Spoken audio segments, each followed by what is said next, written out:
상당히 높이 올랐기 때문에 영원한 건 없습니다. 일단 조정이 올 가능성이 매우 높은 달이고요. 조정을 거치고 다시 한번 재상승한다면 3,710포인트까지 상승 가능성이 있다라고 일단은 정해놨습니다.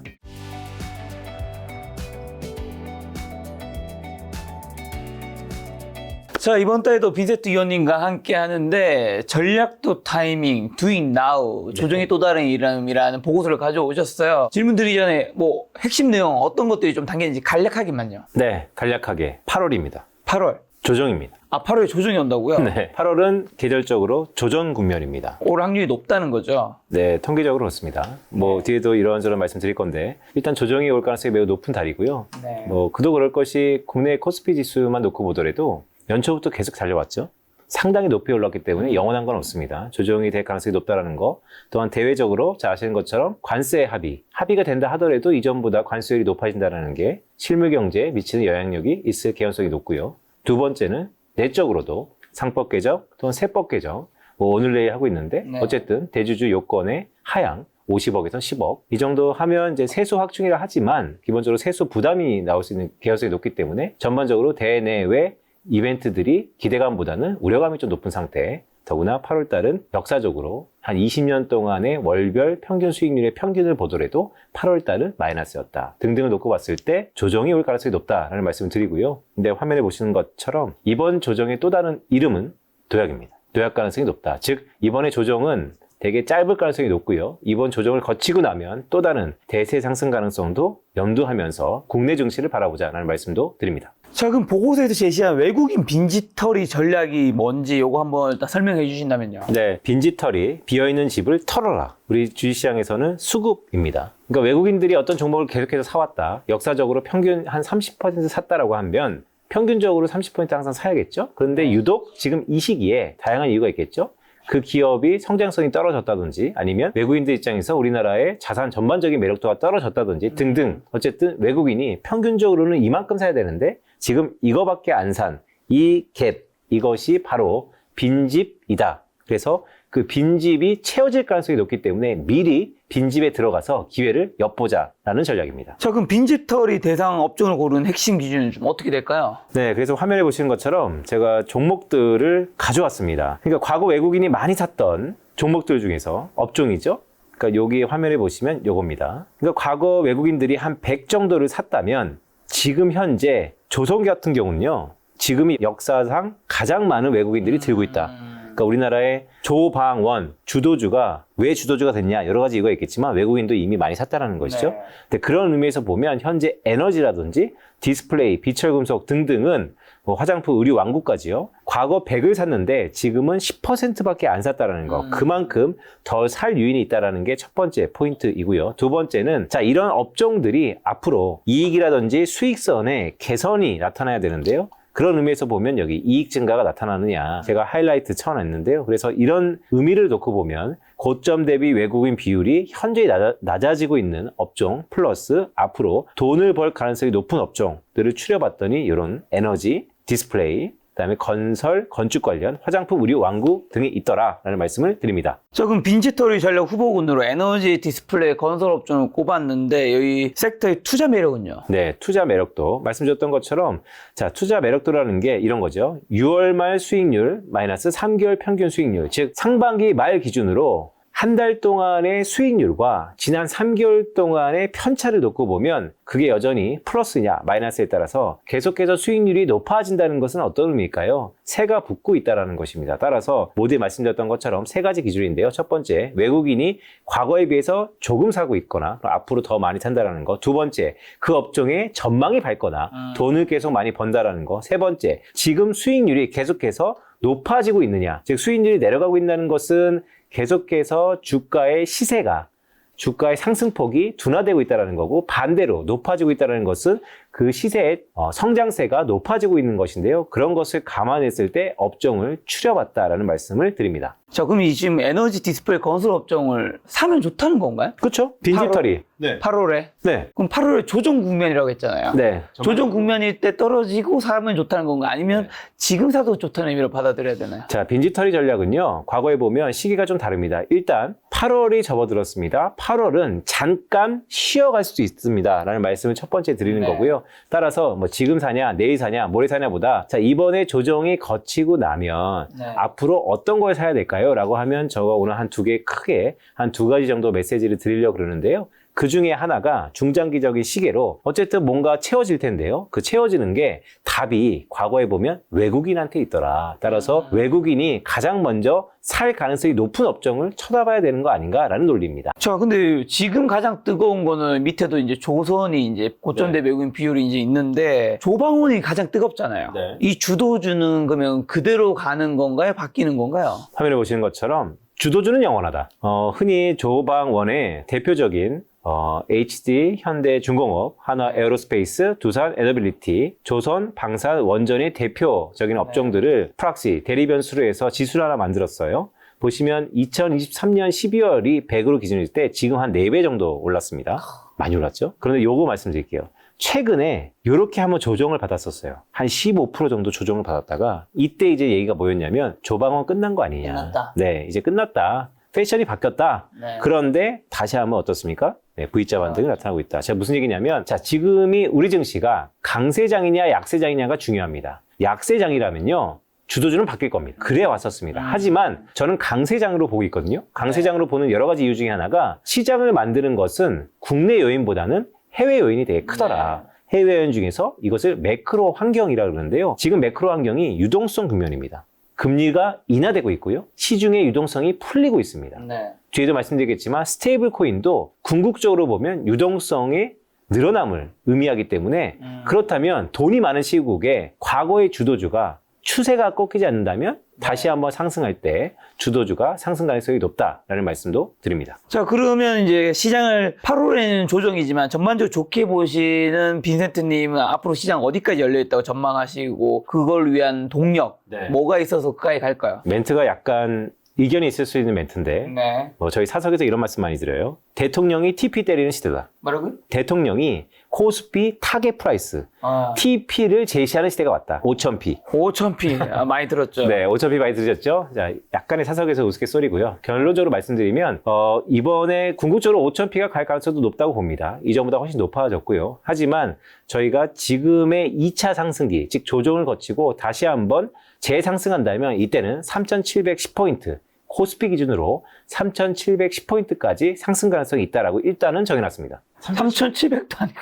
네네. 3,710은 뭐예요? 네, 그게 이제 주가를 형성하는 것은 EPS 곱하기 PER이거든요. 네. 즉, 얼마나 돈을 버느냐, 플러스 얼마나 밸류를 줄 수 있느냐. 과거 코스피가 두 번의 신고가를 경신했었을 때 PBR 밸류가 14배에서 15배 중간이거든요. 네. 그래서 그들의 평균을 감안했을 때 3,710포인트의 상단이 나온다라는 말씀도 드립니다. 계산해서 나온 겁니다. 핵심 동력은요? 핵심 동력은 여러 가지가 있죠. 즉, 코스피 지수가 상승하려면 네. 시가총액 1위라고 할 수 있는 삼성전자도 최근에 좋은 소식 있죠? 좋은 소식 있으시죠? 네, 테슬라 등등. 삼성전자도 바닥을 다지고 올라가야 되는 거는 자명하고요. 네. 두 번째는 주도주도 계속해서 상승해야 되고요. 마지막으로 주주 환원 정책에 대한 기대도 이어져야 됩니다. 네. 상법 개정 3% 룰을 필두로 해서 통과됐죠. 더구나 세법 개정이 지금 이견이 분분합니다. 오늘 녹화날 기준으로 오늘 내일 하는데요. 조만간 세법 개정 가능성이 높다. 그런데 세법 개정은 긍정적인 부분도 있고 부정적인 부분도 있습니다. 긍정적인 부분은 아시는 것처럼 우리 소득에 배당은 분리해서 과세한다라는 것이 계속해서 배당을 늘리는 정책, 즉 우리 주가지수가 주식시장이 가계자산으로 하여금 배당을 늘리는 정책이라는 게 계속해서 코스피의 상승 동력이다라고 볼 수 있고요. 마지막으로는 화면에 보시는 것처럼 저는 이게 가장 중요하다고 봅니다. 즉 이재명 정부의 가장 큰 변화 중에 하나인데요. 가계 포트폴리오가요. 우리나라는 8대2입니다. 부동산 8. 나머지 동산이 주식, 현금, 보험, 연금, 기타 등등 20입니다. 그런데 지금 이재명 정부가 하고 있는 것은 뭐냐면요. 부동산에 너무 편중돼 있다. 이런 국가는 중국밖에 없다. 따라서 우리가 미국까지는 안 하더라도 옆 나라인 일본 아니면 영국, 독일 정도의 순학에 부동산 비중을 좀 낮추자. 강력한 수요 제한 정책이 들어갔죠. 그렇다면 동산으로 옮겨질 텐데 이 동산 중에서도 제가 모두에 대통령이 타겟 프라이싱을 제시하는 시대가 왔다는 말씀을 드렸던 것처럼 유독 주식시장, 그 중에서도 한국 주식, 국내 주식을 일단은 가계자산의 재분배의 가장 코어 핵심으로 제시하고 있다는 것이 우리 지수의 상승 동인이 될 수 있다라고 보고 있습니다. 자, 그러면 이제 8월 달에 계절적으로 조정 국면이라고 했는데 미국은 성장세가 이어지잖아요. 뭔가 미국도 리스크 같은 게 있을까요? 뭐 실적 눈높이 같은 것들이 뭐 너무 높나요? 어떻게 보나요? 너무 좋은 말씀인데요. 미국이 연일 사상 신고가를 경신하고 있습니다. 더구나 캐펙스 투자를 해서 설비 투자 있잖아요. 미국의 빅테크들이 어마어마하게 설비 투자를 하고 있어요. 설비 투자한다는 것은 어떤 걸 의미하냐면 앞으로 돈을 벌 가능성이 높다는 겁니다. 더할 나위 없이 좋아요. 그런데 우리 기대치가 이만큼 올라와 있어요.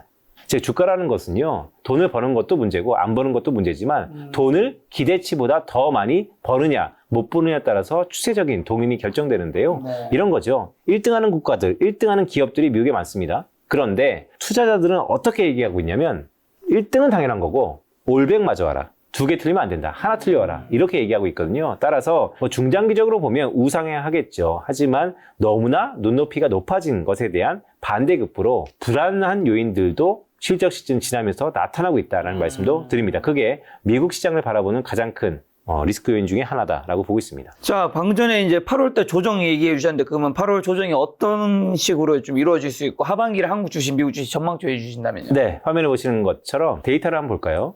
2005년부터 2024년 말까지, 즉 20년간의 시계열 데이터입니다. 왼쪽은 코스피고요. 오른쪽은 코스닥입니다. 월별로 나눠봤습니다. 보시면 어떠세요? 녹색입니다. 역사적인 평균, 즉 20년 동안 유독 8월 달은 마이너스 1.2%, 코스피 부진, 코스닥은 마이너스 1.5% 부진입니다. 즉 평균적으로 20년 동안에 8월이 부진했다는 겁니다. 그런데 여기 회색 보시면요. 현재와 비슷한 매크로 환경. 지금이 어떤 매크로 환경이냐면 미국이 금리를 낮추고 있고요. 이번 주에 7월 FOMC가 있죠. 동결되겠지만 7월 FOMC 끝나면 금리 인하에 강한 베팅이 있을 겁니다. 즉 금리가 낮추고 있고 한국도 덩달아서 한국은행이 금리를 낮추고 있습니다. 즉 미국과 한국이 동시에 금리를 낮추고 있으면서 경기 침체가 없는 정상 국면. 이 국면이 현재와 비슷한 매크로 환경이거든요. 그때 8월 달만 추려놨습니다. 보면 그때도 역시 마이너스인데 마이너스 폭이 훨씬 줄죠.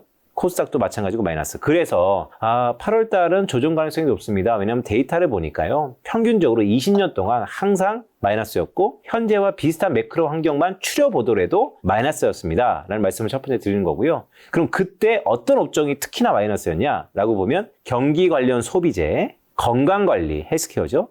커뮤니케이션 서비스, 네카오입니다. 요런 세 개의 업종을 제외하고는 또 전부 마이너스였습니다. 그러니까 8월 달은 평균적으로 통계상 부진해요.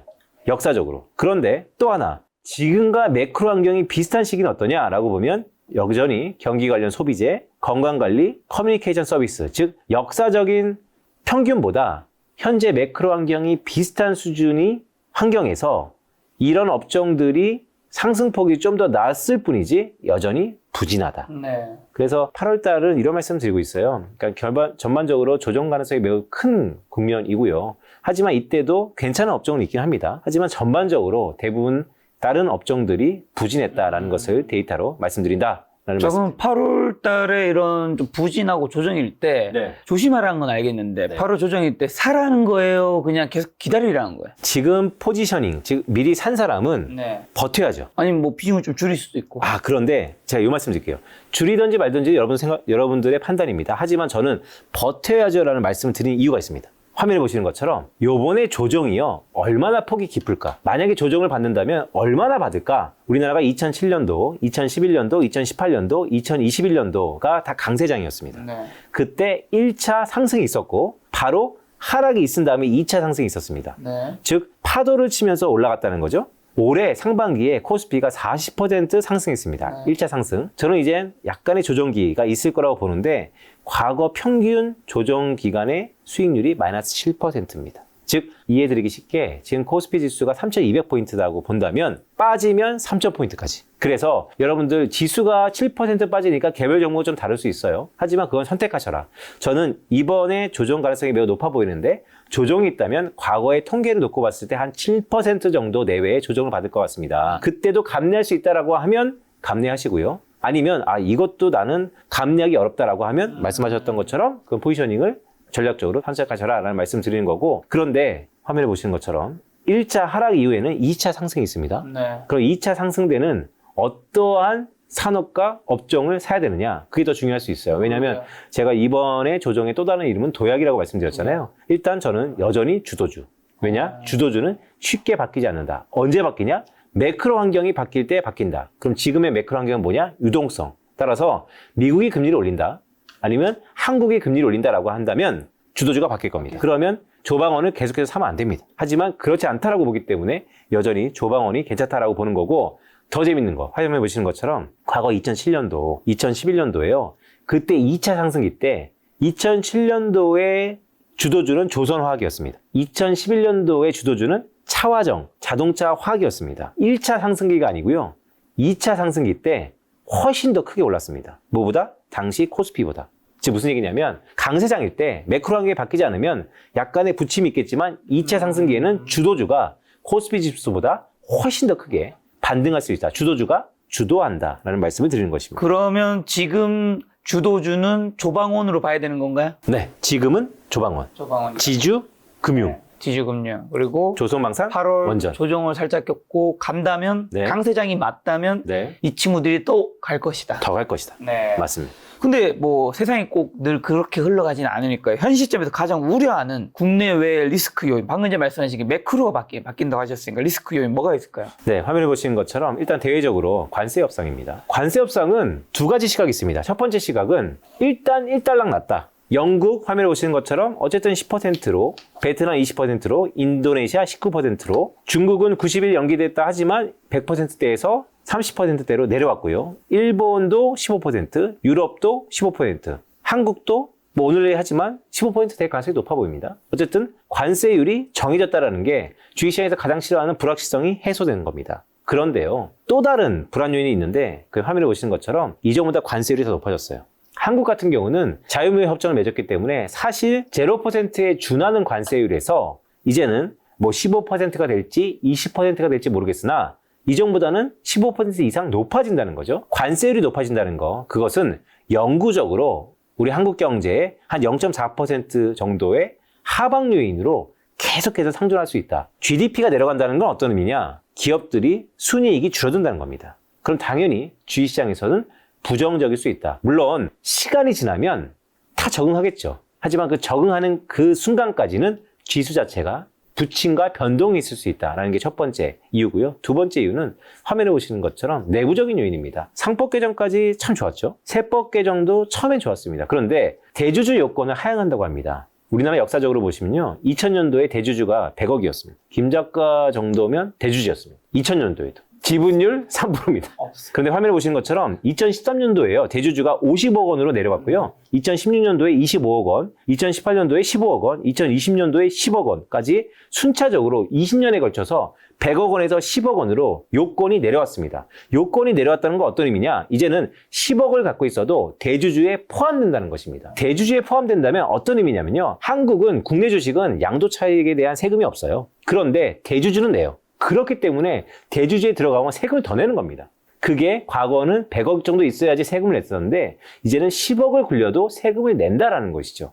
그런데 2023년 전 정권에서 그것을 다시 50억 원으로 높여줬어요. 그러니까 세금 내는 사람들이 줄었다라는 것이죠. 근데 이번에 이재명 정부에서 대주주 요건을 하향할 거다. 다시 10억 원으로 낮출 거다. 이게 더 세금을 내는 사람들이 많을 거다. 주식시장에서 가장 싫어하는 것이 세금입니다. 따라서 이러한 세법 개정안에 대한 기대감이 퇴보된 게 모두 말씀드렸던 것처럼 대외적으로는 관세 요율이 높아졌다. 내부적으로는 세법 개정안이 이전보다 기대감이 살짝 퇴보됐다라는 말씀도 드립니다. 근데 이게 20년까지는 계속 낮아졌잖아요. 네. 그리고 다시 높아진 건데 네. 20년 동안 낮아진 게 20년 동안 사람들의 임금이든 물가든 굉장히 많이 올랐을 텐데 네. 이 금액은 오히려 왜 약간 반대로 더 낮아져요? 기본적으로 이 100억 원에서 10억 원을 낮춘다는 게 어떤 의미냐? 이게 이제 여러 가지 해석이 있죠. 이게 바로 부자 감세다. 그들의 부자 일부 특권층에 세제 혜택을 준 게 아니냐? 라는 의견도 있지만 기본적으로 시대의 흐름이었다. 당시에는. 근데 최근에는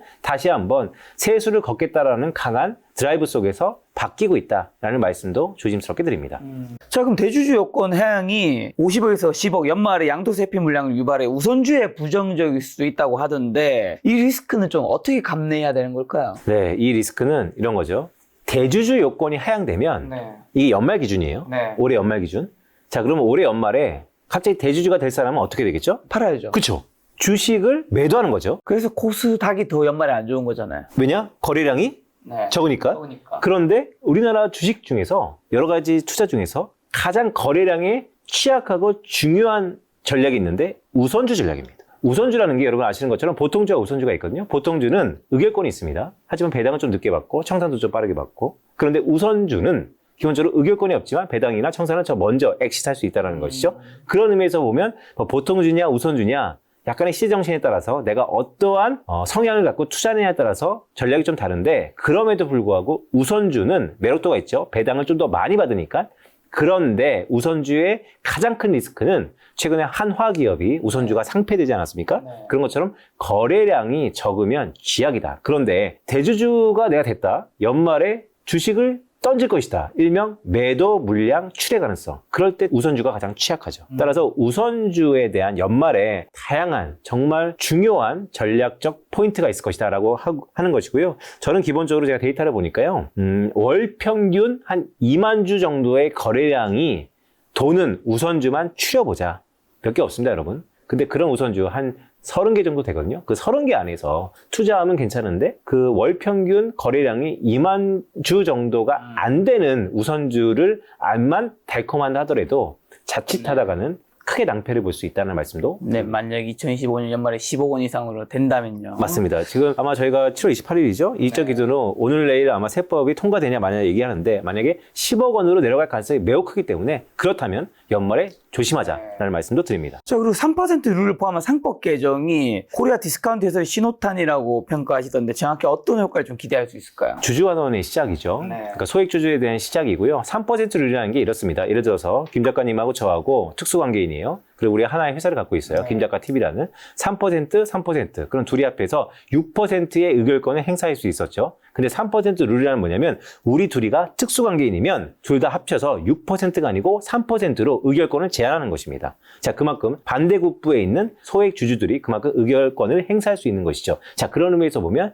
소액주주, 주주환원이 또 다른 코리아 디스카운트의 해소다라고 할 수 있는 것이고요. 이게 좀 거창하게 얘기했지만 가장 간단하게 여러분 HTS 아니면 네이버 찾아봤고요. 보통주와 우선주의 스프레드, 괴리를 한번 보세요. 보통 우선주가 보통주보다 절반 이상 싸요. 그런데요. 전 세계에서 한국이 유일합니다. 미국은요. 알파벳 보통주와 우선주가 거의 대동소이합니다. 왜냐하면 한국은 특히나 의결권이 있냐 없냐에 따라서 내가 내 기업에 의결을 행사할 수 있는 권한이 있냐 없냐에 따라서 상당히 피해를 볼 수도 있고 수혜를 볼 수도 있고 라고 했었다는 게 코리아 디스카운트였다는 것인데 그게 이번 상법 개정을 통해서 일부 정도 해소되는 첫 발을 디뎠다는 것이 상당히 중요하다라고 할 수 있겠습니다. 자, 요즘 수많은 정보 속에서 개인 투자자들이 좀 혼란을 겪고 있는데 그럼 지금 시점에서 투자자들이 반드시 기억해야 될 단 하나의 투자 원칙을 좀 알려주신다면요. 이런 말씀 드릴게요. 주식 투자는요. 기업을 잘 골라야 되는데요. 어떤 기업을 골라야 되느냐? 성장하는 기업을 골라야 됩니다. 그건 자명한 사실이죠. 네. 성장하는 산업을 내가 선택했느냐. 또 그 안에서 안정적인 기업을 갖고 있는 것이냐. 그러니까 첫 번째 되게 중요하다고 보고 있고요. 두 번째는요. 이건 개인 투자자분들이 할 수 있는 거죠. 소나기가 오면 잠시 피할 수도 있어야 된다. 자, 8월은 모두에 말씀드렸던 것처럼 통계상 평균적으로 조정 가능성이 좀 높습니다. 그렇기 때문에 소나기라고 할 수 있죠. 소나기는 잠시 피하는 것도 또 다른 전략이다. 그러고 나서는 주도주를 사던 주도주가 왜 주도주입니까? 성장하니까 주도주죠. 네. 결국 성장하는 기업을 사야 된다라는 말씀을 드립니다.